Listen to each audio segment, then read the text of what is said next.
ভাবিও করিও কাজ করিয়া ভাবিও না, একটা কথাই আছে। আর এদিকে আমি রেডি হচ্ছি পহেলা বৈশাখ উপলক্ষে বাহিরে ঘুরতে যাব এই জন্য। আর দেখেন, এটা আমার অনেক শখের একটা জামা।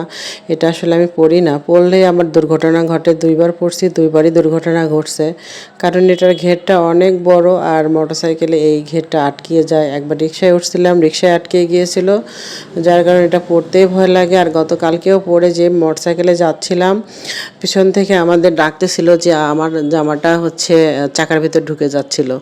এই কারণে এটা পড়তে আমার ভয় লাগে। আর কেন বললাম ভাবিয়া করিও কাজ, মানে আমাকে নিয়ে যে মানুষের এত মাথা ব্যথা কেন জানি না। মানুষকে দেখে যে কি পরিমাণে জ্বলে তা আসলে না দেখলে বোঝা যায় না।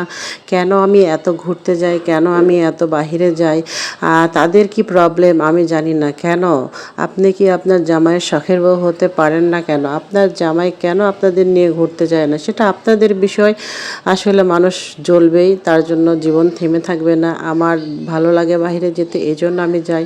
আর সবচেয়ে বড় কথা, আমার জামাই আমাকে নিয়ে যায়, আমি তো মানুষের সাথে যাই না। আমার জামাই আমাকে ঘুরতে নিয়ে যায়, এই জন্য আমি যাই। আর এদিকে আমরা গতকালকে ঘুরতে গেছিলাম মমইন, সবাই মিলে। আর আমার পিচ্চি মেয়েটাকে এই যে আমি একটু ঘোরাচ্ছিলাম, বোর্ডে উঠেছিলাম। বোর্ডে উঠতে অনেক পছন্দ করে, যার কারণে ওকে নিয়ে বোর্ডে উঠছিলাম। আর দেখেন, এখানে আমরা মা মেয়ে একটু আনন্দ করতেছিলাম।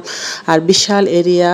আর ঘুরতে ঘুরতে এখানে আমরা ফুলের বাগান পেয়ে গেছি, সেই বিখ্যাত সূর্যমুখীর ফুলের বাগান। এখানে যে এত পরিমাণে লোকের ভিড় যে আমি একটু ছবি তুলবো, ভিডিও করব, তার এতটুকু পরিমাণে স্পেস পাচ্ছিলাম না। আর এদিকে আমার মাথা ব্যথা করতেছিল, যার কারণে চলে আসছিলাম চা খেতে। এই যে মটকা চা অর্ডার করছিলাম, আর এটা খেতে অসম্ভব প্রকারের মজা হয়েছিল। আর আমার মাথাটা একদম ফ্রেশ হয়ে গিয়েছিল। আর দিনে 1 কাপ চা না হইলে আসলে আমার চলেই না, 1 কাপ হইলেও আমার চা লাগেই। আর এদিকে আমার মেয়ে অর্ডার করেছিল সে স্ট্রবেরি জুস খাবে, স্ট্রবেরি জুস। আর সবাই মিলে আমরা একটু খাওয়া দাওয়া করছিলাম। তারপরে আরেকটা জায়গায় গিয়েছিলাম, ওখানে গিয়ে বার্গার খাইলাম। তারপর আমার মেয়ে আর ওরা বাপ বেটিতে মিট বক্স খাবে, এই জন্য মিট বক্স অর্ডার করলো।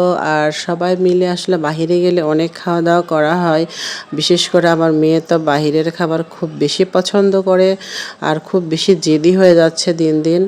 মমিনের এরিয়াটা আসলে এত সুন্দর করছে, এত বিশাল এরিয়া, যেটা একদিনে ঘুরে দেখাও সম্ভব না। আর বাইক নিয়ে ঘুরতে আমার খুবই ভালো লাগে। আর আজকের দিনটা আসলে অসম্ভব ভালো কেটেছে।